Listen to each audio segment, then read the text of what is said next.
मनाली में ससुराल। बहू जब से यहाँ आ गई हूँ ना, मेरा तो मन ही नहीं लगता। पूरा दिन बड़ा अकेलापन सा महसूस होता है। क्या हुआ माँ जी, आप ऐसा क्यों सोचती हैं? आप घर से बाहर निकलिए ना, आपको हम उम्र लोग मिल जाएंगे, उनके साथ दोस्ती बढ़ाइए। अरे बेटा, 5वीं मंजिल पर फ्लैट ले लिया है तुमने। अब 5वीं मंजिल से सीढ़ियाँ उतर कर नीचे जाने की हिम्मत तो मेरे अंदर है नहीं। हम तो अपने घर में ही ठीक है बेटा। माँ जी, किसने कहा आपसे कि 5वीं मंजिल से सीढ़ियाँ उतर के नीचे जाना होता है? लिफ्ट लगी है ना, लिफ्ट का इस्तेमाल करिए। अरे नहीं रे बाबा, मुझे बहुत डर लगता है। न्यूज़पेपर में पढ़ा है, रोज़ रोज़ आता रहता है लिफ्ट में लोग फंस गए। मैं फंस गई ना लिफ्ट में तो घबराहट से सीधा ऊपर ही पहुंच जाऊंगी। माँ जी, अब क्या बताऊं मैं भी ना पूरा दिन ऑफिस की वजह से बिजी रहती हूँ। आपके पास बैठने का समय ही नहीं बचता मेरे पास। एक रास्ता है, अब सोशल मीडिया क्यों नहीं ज्वाइन कर लेती? फेसबुक, इंस्टाग्राम, यूट्यूब, बहुत सारे माध्यम हैं जिसके ज़रिए आप लोगों के साथ जुड़ी रह सकती हैं और आपका मन भी लगा रहेगा। अरे क्या होगा सोशल मीडिया पर जुड़ने से? तुझे तो पता है मुझसे ये सब नहीं होता। अरे माँ जी, मैं हूँ ना, मैं सिखाऊंगी आपको। और आपको पता है, फेसबुक, इंस्टाग्राम पर कई बार बिछड़े हुए दोस्त भी मिल जाते हैं। आप एक बार ट्राई करके तो देखिए, आपको बहुत अच्छा लगेगा। बहू के कहने पर सास श्रद्धा फेसबुक पर अपनी आईडी बनाती है और एक एक करके अपने पुराने दोस्तों को ढूंढने लगती है। अभी आईडी बनाए हुए कुछ ही दिन बीते थे कि एक दिन उसे अपनी बचपन की दोस्त श्रीकला दिख जाती है। अरे बहू, ये देख तो, ये जो है ना, ये मेरी बचपन की दोस्त है। अरे बहुत गहरी दोस्ती थी हम दोनों के बीच में। इसकी फ़ोटो देखी ना, एक एक बात याद आने लगी। तो ये बता, इससे बात कैसे कर सकते हैं? माँ जी, ये देखिए, ये मैसेंजर है ना, इसमें आप उसको मैसेज लिख कर भेजिए और उनसे उनका फ़ोन नंबर ले लीजिए। बहू के कहने पर श्रद्धा अपनी सहेली को मैसेज भेजती है और उसका नंबर ले लेती है। अरे श्रद्धा, तू किधर रह रही है आजकल? अरे मैं तो लखनऊ में हूँ, मेरा बेटा है ना, उसका इधर ट्रांसफ़र हुआ है। तू बता, तेरा कैसा चल रहा है? कहाँ रहती है तू आजकल? मैं तो मनाली में हूँ। अच्छा, घूमने आई होगी। पूरा परिवार साथ में है या तू और जीजाजी आए हैं? अरे श्रद्धा, हम घूमने नहीं आए, मैं इधर मनाली में ही रहती हूँ। क्या बात करी यार, तुम मनाली में रहती है? अरे वहाँ पर तो 2-4 दिन जाने के लिए भी इंसान को कितने दिन तक प्लानिंग करनी पड़ती है, और तू परमानेंटली उधर रहती है। मज़ा बहुत आता होगा ना? बस अब क्या बताऊँ यहाँ की ज़िंदगी का, उधर से कोई कंपैरिजन नहीं है। कहाँ तेरे यहाँ की 50 डिग्री की गर्मी और कहाँ यहाँ ठंडा बर्फीला वादियों वाला मौसम। हर दिन खूबसूरत है यहाँ पर, खूबसूरत पहाड़, नदियाँ, झरने।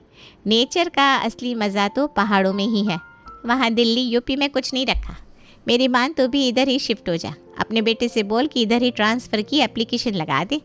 अरे दोनों सहेलियाँ साथ में मिलकर घूमेंगे फिरेंगे, बचपन की यादें ताज़ा करेंगी। क्या बोलती है? देख, सच बताऊँ तो जब से बच्चे बड़े हुए हैं ना, सब अपनी अपनी ज़िंदगी में व्यस्त हैं। बच्चों के पास समय कहाँ है हम बूढ़े माँ बाप के लिए। मैं तो खुद पूरा दिन कमरे में बैठे बैठे बोर हो जाती हूँ। बार बार मन में यही ख्याल आता है कि कोई दोस्त होता है जिसके साथ बैठकर अपने दिल की बातें कर सकते हैं। अब तुमसे बातें करके ना आज मुझे कितनी खुशी हो रही है, मैं तुझे क्या बताऊँ। तो देखना, तू अपने बेटे से बात कर और अगर हो सके तो तुम इधर ही शिफ्ट हो जाओ। श्रीकला की बातें सुनने के बाद श्रद्धा के मन में भी पहाड़ों पर जाकर बसने की ख्वाहिश पैदा हो गई थी। शाम के समय जब बेटा शिवम ऑफिस से लौटता है तो श्रद्धा अपने बेटे को अपने पास बुलाती है। देख शिवम, तू और बहू तो पूरा दिन अपने ऑफिस के चक्कर में बिजी रहते हो और मैं अकेले पड़े बड़े बिल्कुल परेशान हो जाती हूँ। तेरे ऑफिस की तरफ से तो पूरे इंडिया में तुझे कहीं पर भी पोस्टिंग मिल सकती है ना। तो तू एक बार बात करना, अगर हमें मनाली में पोस्टिंग मिल जाए तो। कैसी बात करियो माँ, हम लोग कोई पहाड़ी थोड़ी ना जो पहाड़ों में जाकर रहेंगे। हम तो यहीं के हैं और हमारे लिए यही एरिया सही है। आपको पता भी है कितनी मुश्किल से मैंने अपना ट्रांसफ़र यहाँ पर कराया है, वरना इस बार तो मुझे साउथ में भेज रहे थे। बिल्कुल सही किया आपने। हम लोग क्या करेंगे साउथ में जाकर? ना हमें वहाँ की लैंग्वेज समझ में आएगी ना कल्चर। स्टेट बदलने के साथ वहाँ के रीति रिवाज, कल्चर, पहनावा, हर चीज़ अलग हो जाती है। और वैसे भी अपने लोगों के बीच में रहने का मज़ा ही कुछ और होता है। बिल्कुल सही कहा तुमने। और वैसे भी यहाँ अपने रिश्तेदार हैं, 4 जानने वाले लोग हैं, समय पड़ने पर हमारे काम आते हैं। अरे भूल मत बेटा, तेरे जानने वाले लोग आगरा में 400 किलोमीटर दूर छूट गए। मुसीबत में जब तक वो लोग यहाँ पहुँचेंगे ना, कुछ का कुछ हो चुका होगा। इसीलिए ये गलतफहमी अपने मन से निकाल दे तू कि तू अपने लोगों के बीच में रह रहा है। तो आप क्या चाहती हो माँ, कि हम लोग अपना घर, परिवार, स्टेट, कल्चर सब छोड़कर मनाली में जाकर बस जाए? अरे आपने कैसे सोचा इस बारे में? और अचानक ये मनाली कहाँ से याद आ गया आपको? अगर घूमने के लिए चलना है तो 5-7 दिन का ट्रिप प्लान कर लेते हैं, लेकिन हमेशा के लिए मनाली में शिफ्ट होना मेरी तो समझ से बिल्कुल बाहर है। अरे बहुत सोच समझ कर कह रही हूँ, हवा में बातें नहीं कर रही हूँ। मेरी फ्रेंड है ना श्रीकला, मुझे फेसबुक पर मिली है वो। अरे वो अपने हस्बैंड के साथ रिटायरमेंट के बाद मनाली में शिफ्ट हो गई है। पिछले 12-15 साल से वो लोग उधर ही रह रहे हैं। बता रही थी उनका तो बहुत अच्छे से समय बीत रहा है, और एक मैं हूँ जो एक एक दिन गिन गिन कर बिता रही हूँ। तुम दोनों तो बिजी रहते हो और मैं पूरा दिन टीवी में अपना सर खपाती हूँ। अब तू ही बता, कोई कितनी देर टीवी देखेगा? मेरी फ्रेंड ने कहा है कि अगर हम लोग एक बार मनाली शिफ्ट हो जाएंगे ना, तो फिर हम साथ में घूमेंगे फिरेंगे, एक दूसरे के साथ समय बिताएंगे। इसी बहाने मेरा अकेलापन भी दूर हो जाएगा। श्रद्धा ने तो मानो मनाली जाने की जिद पकड़ ली थी। बेटा शिवम और बहू उसे समझाने की काफ़ी कोशिश करते हैं, लेकिन माँ की जिद के आगे अंत में दोनों हार जाते हैं और शिवम अपने ऑफिस में मनाली में ट्रांसफ़र के लिए बातचीत करता है। माँ, सीधे तरीके से तो मनाली मुझे पोस्टिंग नहीं मिल रही, और अगर मिल भी रही है ना तो उसके लिए 2 लाख खिलाने पड़ेंगे, तब बात बनेगी। अभी भी सोच लो, समय है। अरे मैं तेरे 2 लाख रुपए को देखूं या अपनी ज़िंदगी सुधारूं? आज 2 लाख तेरे लिए ज़्यादा बड़े हो गए ना। माँ की तो कोई कीमत ही नहीं है। अरे मम्मी, आप फिर से इमोशनल ड्रामा मत शुरू करो। ठीक है, मैं ऑफिस में बात कर लेता हूँ। हो जाते हैं हम लोग मनाली शिफ्ट, बस। शिवम कुछ दिनों में मनाली शिफ्ट हो गया। मनाली पहुंचकर श्रद्धा अपनी सहेली से कहती है, अरे श्रीकला, एक बहुत बड़ा सरप्राइज है तेरे लिए, तू सोच भी नहीं सकती। अरे बताना, ऐसा क्या सरप्राइज है? तू मनाली आई हुई है क्या? आई नहीं हूँ, हमेशा के लिए यहाँ आ गई हूँ। मैं भी तेरे पास मनाली में ही शिफ्ट हो गई हूँ। अब हम दोनों सहेली साथ में खूब मज़े करेंगे। क्या बात कर रही है तू? सच में मनाली आ गई? और नहीं तो क्या, इसमें मजाक जैसी क्या बात है? चल अच्छा किया, ऐसा करते हैं कल मिलते हैं, मैं तुझे स्नोफॉल दिखा कर लाती हूँ। क्या स्नोफॉल? अरे वाह, मज़ा ही आ जाएगा तब तो। चल मैं आती हूँ फिर कल। अगले दिन श्रीकला और श्रद्धा स्नोफॉल देखने के लिए रोहतांग पास जाने के लिए टैक्सी से निकल पड़ती हैं। कुछ देर बाद, अरे श्रीकला, ये गाड़ी कहाँ चोटी पर जा रही है? मेरा तो इतनी चढ़ाई देखकर ही सर घुमा जा रहा है। क्या ड्रामा है ये सब? कब पहुँचेंगे हम? अरे श्रद्धा, थोड़ा सब्र रख, बस पहुँचने वाले हैं। अरे मेरा सर चकरा रहा है, उल्टी जैसा लग रहा है। बस बस बस, अब मुझे और ऊपर नहीं जाना, तू इधर ही उतार दे मुझे, वरना लग रहा है कि अभी चक्कर खाकर गिर जाऊंगी। तू क्यों घबरा रही है? मैं हूं ना तेरे साथ। अभी तू नई नई आई है ना इधर पहाड़ पर, इसलिए तुझे ऐसा लग रहा है। अभी ज़्यादा ऊंचाई पर जाने की आदत नहीं है ना। कोई बात नहीं, कुछ दिन रहेगी ना इधर, फिर आदत पड़ जाएगी। किसी तरह उल्टियाँ करते करते श्रद्धा रोहतांग पहुंच जाती है। वहां जाकर श्रीकला उसे स्नो में पहनने वाला सूट दिलवाती है। अच्छी तरह गर्म कपड़े पहनने के बाद भी श्रद्धा का ठंड से बुरा हाल था। अरे तू ये कहाँ ले आई मुझे? बर्फ तो यहाँ कहीं दिखाई नहीं दे रही। अरे बस थोड़ा सा और ऊंचाई पर चलना है, वहाँ पर स्नो पॉइंट है। वहाँ पर ना हम ढेर सारी मस्ती करेंगे, फ़ोटो खींचेंगे। सबसे ज़्यादा टूरिस्ट वहीं पर दिखाई देते हैं। अरे श्रीकला, मुझे सांस क्यों नहीं आ रही है? ऐसा क्यों लग रहा है कि मेरी सांस रुक रही है? अरे ज़्यादा सोच मत, थोड़ा लंबी लंबी सांस लेने की कोशिश कर। हम ऊंचाई पर है ना, यहाँ पर थोड़ी सी ऑक्सीजन कम होती है। नहीं नहीं, मरना नहीं है मुझे। तू इधर से वापस चल, नहीं देखती मुझे कोई स्नो। मैं थोड़ी देर और रुकी ना तो मेरा तो राम नाम सत्य हो जाएगा। तू किसी तरह मुझे यहाँ से लेकर वापस चल, मुझे सांस नहीं आ रही है। श्रद्धा की हालत ऊंचाई पर पहुंचकर बहुत खराब हो गई थी। ऑक्सीजन की कमी से लगातार उसका सर चकरा रहा था। श्रद्धा की बिगड़ती हुई हालत को देखकर श्रीकला का भी दिल बैठने लगता है और वो तुरंत उसे लेकर वापस मनाली आ जाती है। अरे श्रद्धा, अब तो पहाड़ों में बसने आ गई है, थोड़ा हिम्मत से काम लेना पड़ेगा ना। ऐसी छोटी छोटी चीज़ों को देखकर तू ऐसे घबराएगी तो काम कैसे चलेगा बता। चल, अब यहाँ से थोड़ी दूर हमें पैदल जाना पड़ेगा, मेरे घर तक ना गाड़ी नहीं जा सकती। अब और पैदल चलकर जाने की हिम्मत नहीं है मेरे अंदर, तो कोई रिक्शा ही बुला लेना। अरे ये यूपी नहीं है, मनाली है, पहाड़ों में कौन रिक्शा चलाएगा। यहाँ पर तो इतनी चढ़ाई पर तुझे पैदल चलकर ही जाना पड़ेगा। पैदल चलते चलते मेरे तो घुटने जवाब देने लगे हैं। अरे समतल ज़मीन पर तो मैं चल नहीं पाती, और ये खड़ी चढ़ाई पर क्या घुटने साथ देंगे मेरा? बस घूम लिया आज मैंने, मैं तो अब घर से बाहर ही नहीं निकलने वाली। मेरे बस का नहीं है बाबा इन टेढ़े मेढ़े रास्तों पर चल पाना। घर पहुंचकर, अरे बहू बहुत ठंडी लग रही है बेटा, ऐसा कर गर्मा गर्म चाय बना ला। ठीक है माँ जी, आप बैठिए, मैं अभी बना कर लाती हूँ। बहू चाय बना कर लाती है। चाय पीने के बाद भी श्रद्धा की ठंड दूर होने का नाम नहीं ले रही थी। अरे बहू भाई, मेरे तो हाथ पैरों में कंपकपी छूट रही है, ठंड से हालत ख़राब हो रही है मेरी। हीटर चला देना, कुछ तो कमरा गर्म होगा। माँ जी मैं तो हीटर चला देती, लेकिन लाइट कहाँ आ रही है। मैंने बिजली विभाग में फ़ोन भी किया था, उनका कहना है कि मौसम ख़राब है, इस समय वो कुछ कह नहीं सकते कि लाइट कब तक आएगी। अरे तो कुछ कर, वरना ठंड से मेरी हड्डियाँ किटकिटा रही है।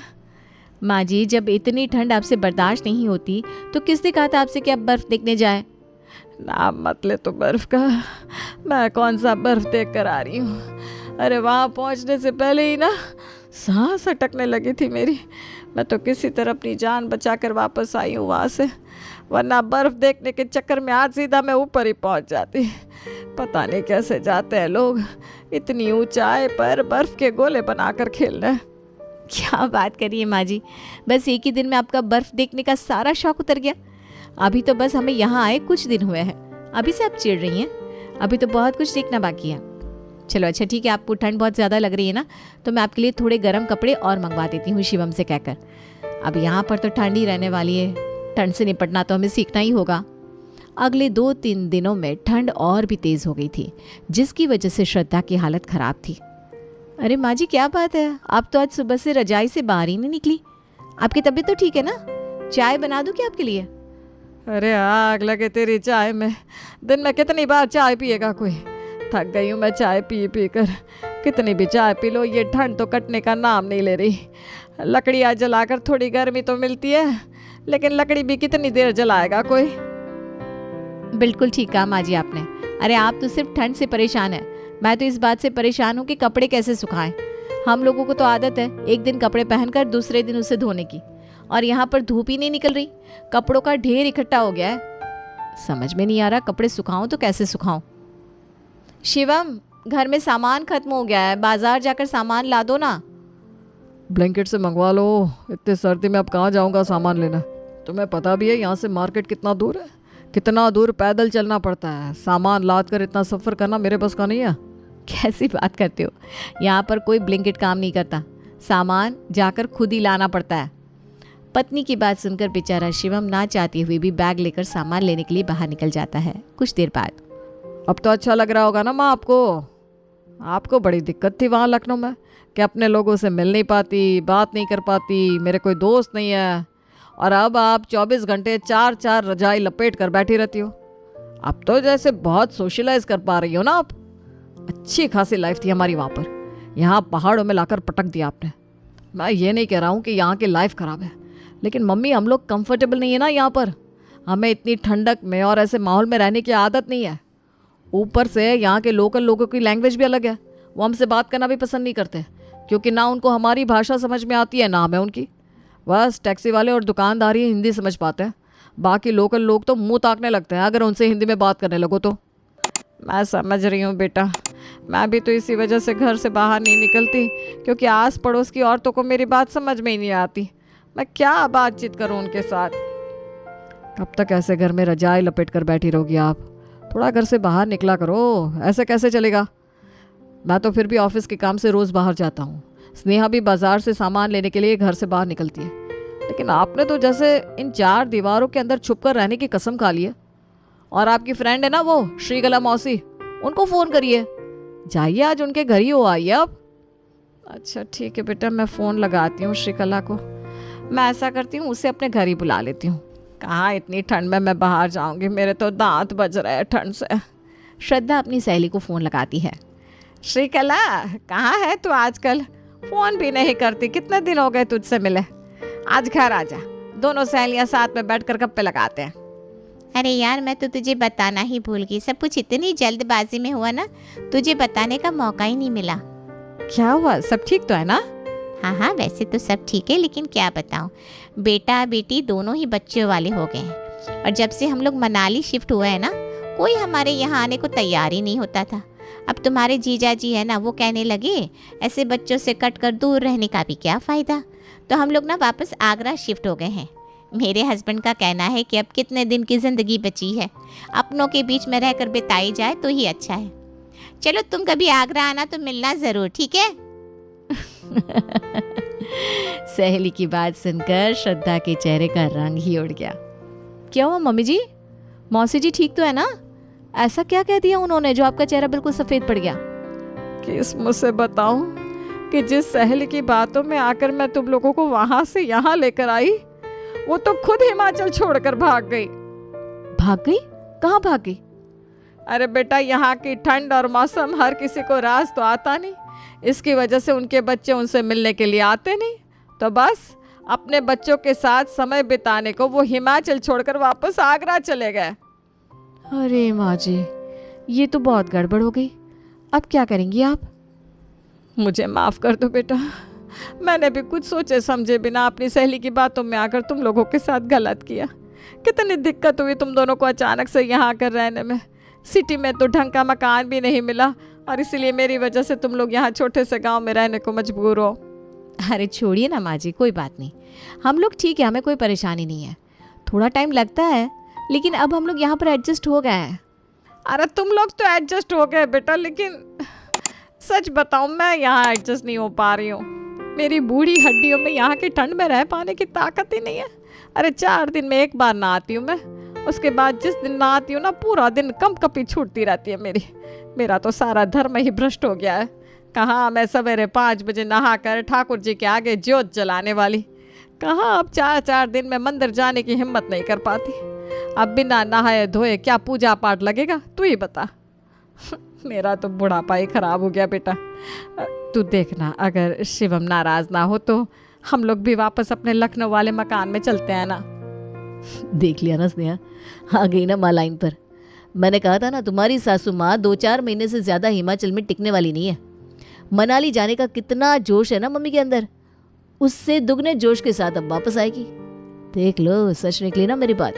मैंने भी अपना कोई ट्रांसफ़र नहीं कराया था, 6 महीने का एक प्रोजेक्ट मिला था मुझे, बस इस प्रोजेक्ट के लिए हम लोग यहाँ हैं। चिंता मत करो, 2 महीने बाद मेरे प्रोजेक्ट की टाइमलाइन ख़त्म हो जाएगी और हम लोग वापस अपने घर चले जाएंगे। तब तक 2 महीने और मज़ा ले लो हिमाचल की ठंड का।